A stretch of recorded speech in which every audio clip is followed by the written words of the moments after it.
Assalamualaikum warahmatullahi wabarakatuh. Waalaikumsalam warahmatullahi wabarakatuh. Selamat pagi. Pagi Bu. Bagaimana kabarnya hari ini? Alhamdulillah. Jadi harap semuanya dalam keadaan sehat ya, agar pembelajaran kita hari ini dapat berjalan lancar sampai efektif. Jadi hari ini kita akan belajar mengenal ekonomi mikro dan fungsinya. Tujuan pembelajarannya adalah diharapkan kalian dapat mengetahui apa itu ekonomi mikro, non-mikro, prinsip, serta pelaku ekonomi yang terdapat dalamnya.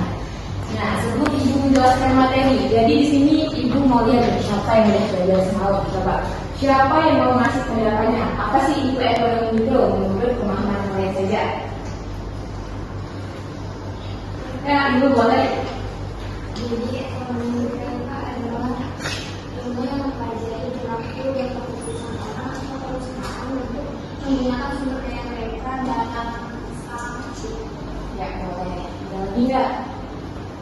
Ya, boleh, Resa.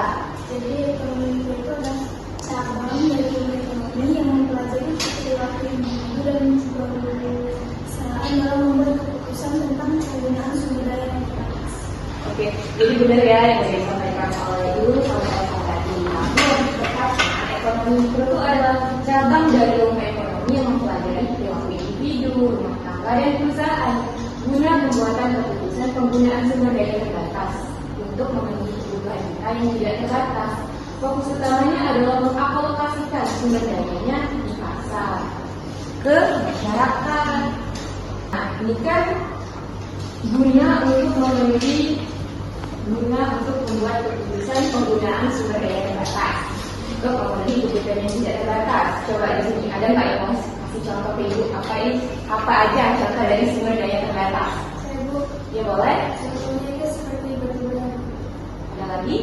Saya Bu, contohnya itu gas minyak ini. Ya benar ya. Nah, contohnya itu misalkan kalian mau berangkat sekolah nih, kalian pasti butuh kendaraan kan? Agar kendaraan tersebut dapat digunakan, kalian butuh bensin. Bensin termasuk sumber daya terbatas atau tidak?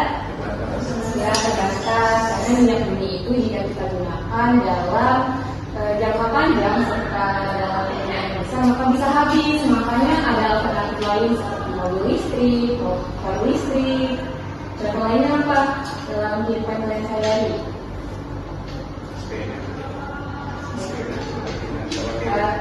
Kalau kalian mau masak nih, kalian menggunakan kompor kan? Ada apinya nyala atau apa?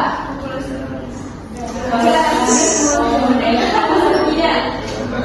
Makanya banyak kan berita kelangkaan gas LPG untuk memenuhi kebutuhan kita yang tidak terbatas. Kenapa ya? Kita tiap hari mau berangkat sekolah, kerja kuliah butuh kendaraan. Tiap hari mau makan, mau masak butuh gas. Selanjutnya itu ada ruang lingkup. Ini kan fokus utamanya adalah menentukan harga dan mengakomodasikannya di pasar kan. Maka ruang lingkupnya ada banyak. Ada harga, ada produksi, ada distribusi. Kalau harga berkaitan dengan apa? Permintaan, penawaran, dan bagaimana harga itu dapat dibentuk. Kalau produksi berkaitan dengan proses produksi dan faktor-faktor produksi. Kalau distribusi itu adalah bagaimana pendapatan itu dibagi dengan pembeli dari faktor produksi. Selanjutnya ada prinsip ekonomi. Kan pada prinsip pernyataan itu bilang mencapai hasil maksimal dengan pengorbanan kecil mungkin. Coba ada nggak yang mau ngasih pernyataannya? Maksudnya apa sih? Mau hasil maksimal tapi pengorbanannya kecil? Ya boleh.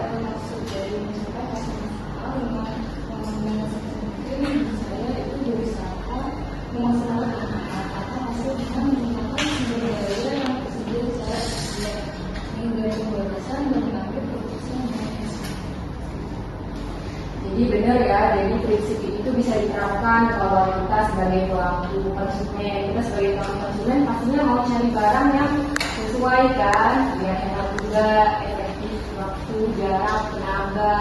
Kalau misalkan kita nih sebagai pelaku ekonomi benar sih. Kalau kita sebagai pelaku produsen boleh nggak menerapkan prinsip ini?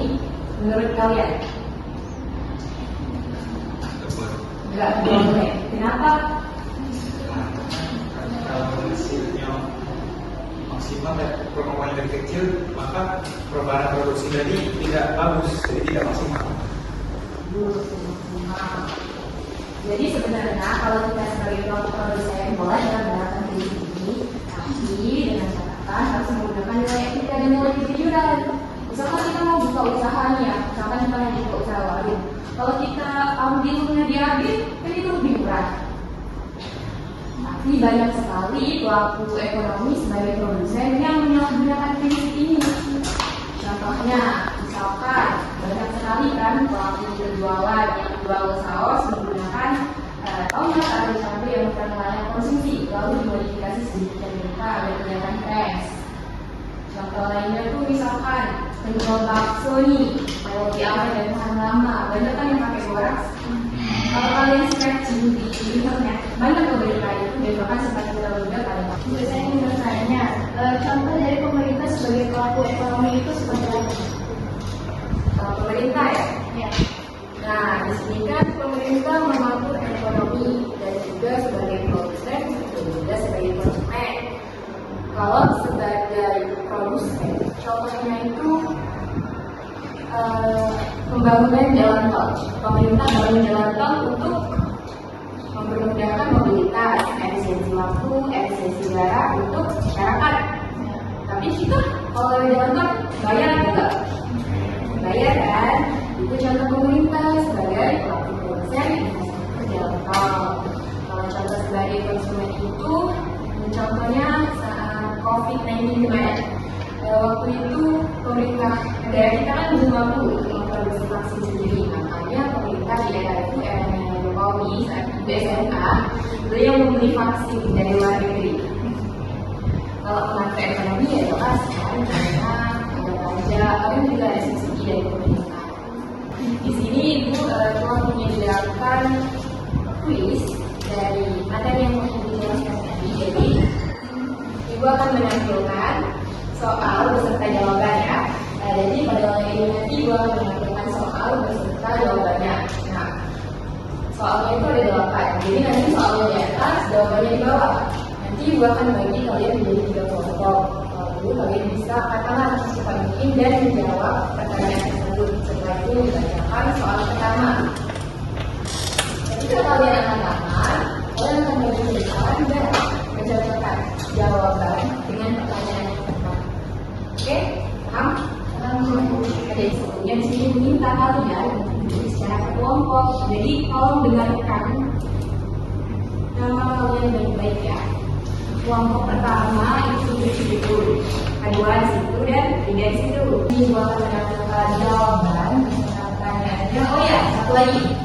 Ini tuh pertanyaannya itu mudah. Jadi kalian tidak usah buka HP karena ini juga bakalan sebagai pertimbangan ibu buat melihat bagaimana cara ibu mengajar, apakah kalian benar-benar paham dengan cara ibu menjelaskan. Jadi kalian tidak perlu buka HP. Jadi ini juga udah ibu jelaskan ini kalau kalian benar-benar menjelaskan. Soal pertama, jumlah tanggal konsen sebagai kelompok ini ya. Salah.